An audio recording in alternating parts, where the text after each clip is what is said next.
అనంతపురం జిల్లాలో 7 ఏళ్ల బాలుడు కిడ్నాప్ అయిన సంఘటన తీవ్ర విషాదాంతంగా ముగిసింది. సొంత బావే అత్యంత కిరాతకంగా బాలుని హత్య చేసినట్లు వెలుగులోకి వచ్చింది. యాడికి మండలంలో జరిగిన ఈ సంఘటన అత్యంత విషాదాన్ని నింపింది. యాడికి మండలంలోని కోన ఉప్పలపాడుకు చెందిన గోవిందు, కాంతమ్మ దంపతులకు 3 కుమార్తెలు, 1 కుమారుడు.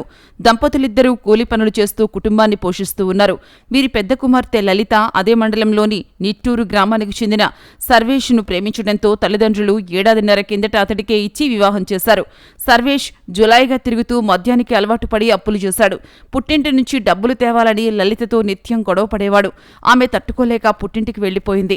దీంతో సర్వేష్ వారిని డబ్బులు డిమాండ్ చేసేందుకు బావమర్ది అయినటువంటి వేంచంద్రను అపహరించాడు. ద్విచక్ర వాహనంపై కుందనకోట కొండల్లోకి తీసుకువెళ్లి గొంతు నులిమి రాళ్లతో కొట్టి హత్య చేశాడు. అనంతరం ఉప్పలపాడుకు చేరుకుని అత్తమామలతో కలిసి బాలుడి కోసం వెతుకుతున్నట్టు నటించాడు. బాలుడి తల్లిదండ్రులు పోలీస్ స్టేషన్లో ఫిర్యాదు చేయగా సర్వేష్ వేంచంద్రను అపహరించాడని యాడికి సీఐ అనుమానించి నిందితుడిని అదుపులోకి తీసుకుని విచారించగా ఈ హత్య విషయం వెలుగులోకి వచ్చింది. తల్లిదండ్రులు, సోదరులు ఈ సంఘటన చూసి కన్నీరు మున్నీరుగా విలపించారు. ఆ దుర్మార్గుణ్ణి, ఆ చిన్నారిని చంపినట్టే దారుణంగా చంపాలంటూ కన్నీరు పెడుతూ ఉన్నారు. నేను అడిగినా సార్, నిన్న ఊర్లో కానీ అడిగినా సార్, చెప్పు నీదేమో చెప్పినావంటే అసలు నీకు చెప్పలే సార్. నాకు నీ మీద ఒట్టి నీ కడుపులో ఉన్న పిల్లోని మీద ఒట్టి అన్నాడు సార్.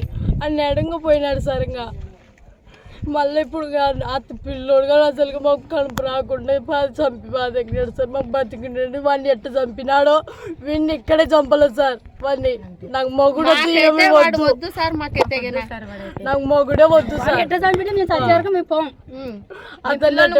పిల్లని అట్టు నా తమ్ముడిని ఎట్ట చంపినా వాడిని అట్టే చంపలేదు సార్. ఏమి తీసిపోయినాడో తెలియదు సార్. పద్దన వచ్చింటే నాకు నేను ఇంటి దగ్గర ఇంటిని సార్. మా ఇక్కడ వచ్చిన వాళ్ళు మీ మొత్తం ఫ్యామిలీ మొత్తం చంపాలని అందుకెళ్ళాడంట సార్. అదొక్కటి తెలిసింది నాకు. మీ ఆస్తి గుంటకల్లో ఉంది, జకల్చర్ల మిద్ద అని చెప్పినారు సార్. అది నీకేమవుతాడు మొగుడవుతాడు సార్. బాబుకి ఏమవుతాడు?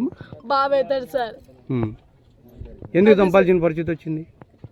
ఏమో సార్, ఇంకా నాకు తెలియదు. ఇంక ఇంతవరకు నాకు చెప్పలేదు సార్ ఏమి. ఇంకా ఏం పేరు నీ మౌని పేరు? Surveys sir. అంటే ఇంతకు ముందుకు ఏమన్నా గొడవలు ఉన్నాయా? ఇది ఏమన్నా తగాదాలు ఏమన్నా ఉన్నాయా దాని విషయం?